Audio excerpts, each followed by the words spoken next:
An unusual birthday present. Let's read. Central Prison Naini, October 26, 1930. My dear Indira, on your birthday, you have been in the habit of receiving presents and good wishes. Good wishes you will still have in full measure. But what present can I send you from Naini prison? My presents cannot be very material or solid. They can only be of the air and of the mind and spirit, such as a good fairy might have bestowed on you. Things that even the high walls of prison cannot stop.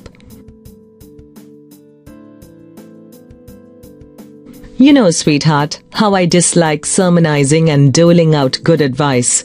When I am tempted to do this, I always think of the story of a very wise man I once read.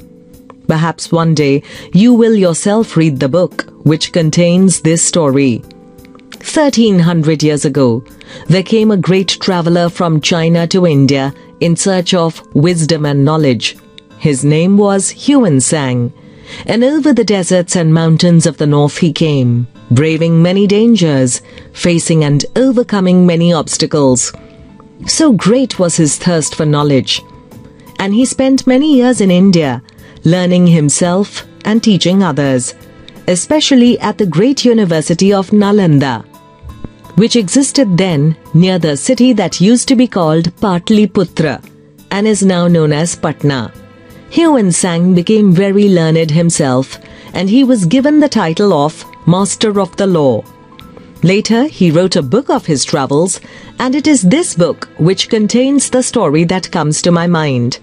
It is about a man from South India who came to Karnasuvarna, which was a city somewhere near modern Bhagalpur in Bihar. And this man, it is written, wore round his waist copper plates, and on his head he carried a lighted torch. Staff in hand, with proud bearing and lofty steps, he wandered about in this strange attire. And when anyone asked him the reason for his curious get-up, he told him that his wisdom was so great that he was afraid his belly would burst if he did not wear copper plates round it. And because he was moved with pity for the ignorant people around him who lived in darkness, he carried the light on his head. Well, I'm quite sure that there is no danger of my ever bursting with too much wisdom, and so there is no need for me to wear copper plates or armor. If I am so limited in wisdom, how can I pose as a wise man and distribute good advice to others?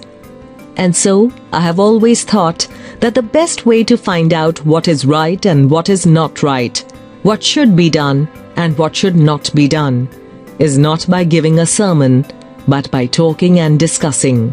And out of discussion sometimes a little bit of the truth comes out. I have liked my talks with you, and we have discussed many things. But the world is wide, and beyond our world lie other wonderful and mysterious worlds, so none of us ever need to be bored or imagine.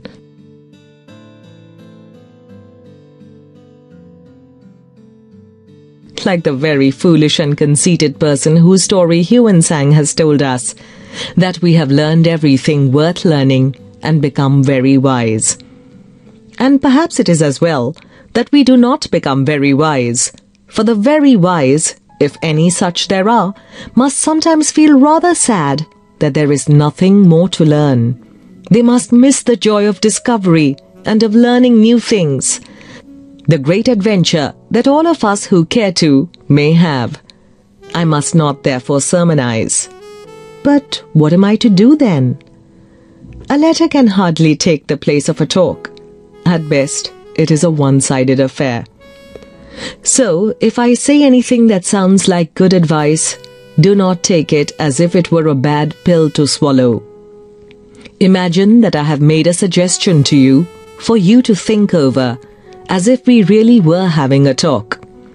Do you remember how fascinated you were when you first read the story of Jeanne d'Arc, and how your ambition was to be something like her? Ordinary men and women are not usually heroic. They think of their daily bread and butter, of their children, of their household worries and the like. But a time comes when a whole people become full of faith for a great cause, and then even simple, ordinary men and women become heroes, and history becomes stirring and epoch-making. Great leaders have something in them which inspires a whole people and makes them do great deeds. Often we may be in doubt as to what to do. It is no easy matter to decide what is right and what is not. One little test I shall ask you to apply whenever you are in doubt. It may help you. Never do anything in secret or anything that you would wish to hide. For the desire to hide anything means that you are afraid, and fear is a bad thing and unworthy of you. Be brave, and all the rest follows. If you are brave, you will not fear, and will not do anything of which you are ashamed. You know that in our great freedom movement, under Bapuji's leadership, there is no room for secrecy or hiding. We have nothing to hide. We are not afraid of what we do and what we say. We work in the sun and in the light. Even so, in our private lives, let us make friends with the sun and work in the light, and do nothing secretly or furtively. Privacy, of course, we may have and should have, but that is a very different thing from secrecy. And if you do so, my dear, you will grow up as a child of the light, unafraid and serene and unruffled, whatever may happen. I have written a very long letter to you, and yet there is so much I would like to tell you. How can a letter contain it? You are fortunate, I have said, in being a witness to this great struggle for freedom that is going on in our country. You are also very fortunate in having a very brave and wonderful little woman as your mummy. And if you are ever in doubt or in trouble, you cannot have a better friend. Goodbye, little one, and may you grow up into a brave soldier in India's service. With all my love and good wishes, your loving father, Jawaharlal Nehru.